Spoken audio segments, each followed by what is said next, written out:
period their loans will be paid off. So that's where we're coming from at this stage. This whole question comes back again to choices and competition. Students, no matter who, you know, it's not a lolly scramble, and everyone's got to pay their own way in this world. And one way or another, people have to pay back what they've borrowed. So, of course, you've got different social infrastructures involved with this as well. But the interesting thing, talking about Steve Mahari, I don't know how he's feeling sort of being on the other side of the fence at the moment, because up until now he's been all for students, but now he's got to put on his university hat and sort of look at the other side of the coin. But yes, as Malcolm was just saying as well, we need, no matter where our students are being taught and how they're being taught, we need to resolve the issues of their student debts, and we also need to retain those students. We can't have them disappearing off overseas, either leaving a debt behind or not, because they're taking the skills that they've learned in New Zealand universities to another country, which we can't afford. See, there's a lot of things that have been said that I fully agree with, except I usually don't agree with the Green Party, but I have to agree, except that in 1993, I took Winston out to, we didn't have MMP then, and I took him out there and he laid it on the line. Vote for us if you can vote, because this is one of our planks, and it's been one of our planks ever since. Now that's 15 years ago, and still, people haven't woken up to the fact that if you're out of work, you can get an allowance. But if you're in training, you can't. Not a universal allowance. And we think that's totally unfair. And it should not be balanced on what the parents do or don't or can or can't do. Because, again, it's not fair. It means that only the wealthy can educate their children. And some of those less wealthy are just as bright, if not more so. They understand life better. The other matter of bonding, well, we've been in favour of that from the beginning also. In fact, we really are not very in favour of having our students have this sort of debt, because a lot of our generations prior to this didn't have that problem. But because, again, of Rogernomics, it's come in and it's stayed in, and we're still suffering from it.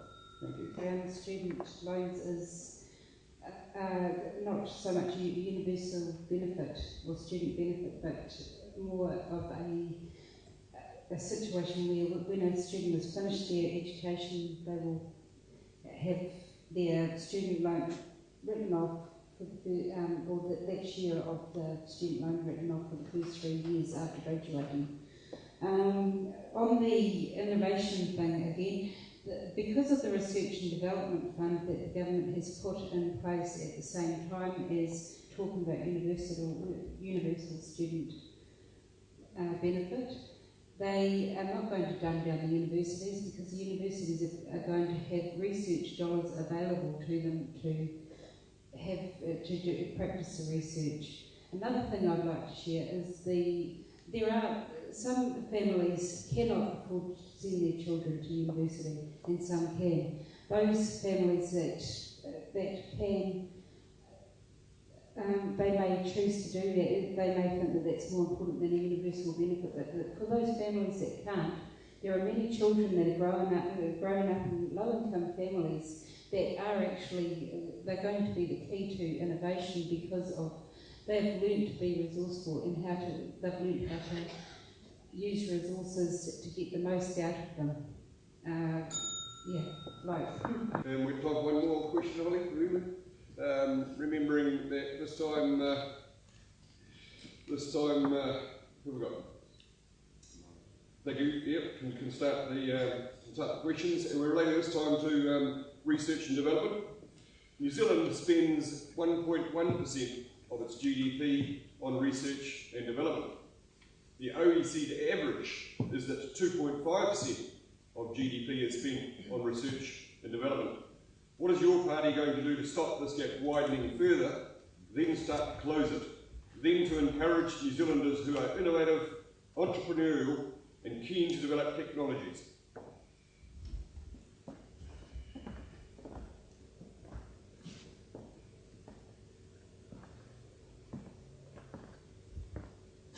The Green Party supports research and development, and we're opposed to the proposed cuts in those areas that National are proposing.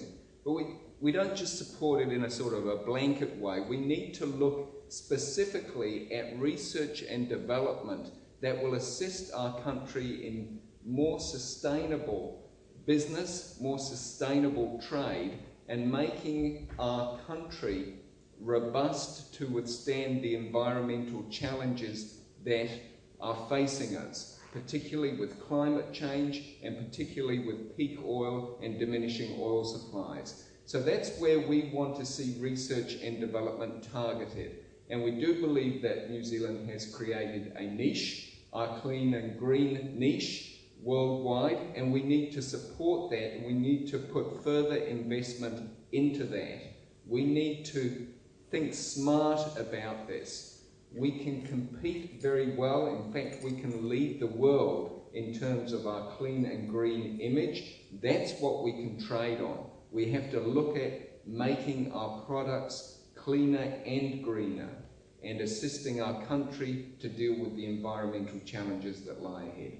Peter Dunn and Michael Cullen on the business tax reform. One of the planks of that business tax reform that we were proud of was the research and development incentive.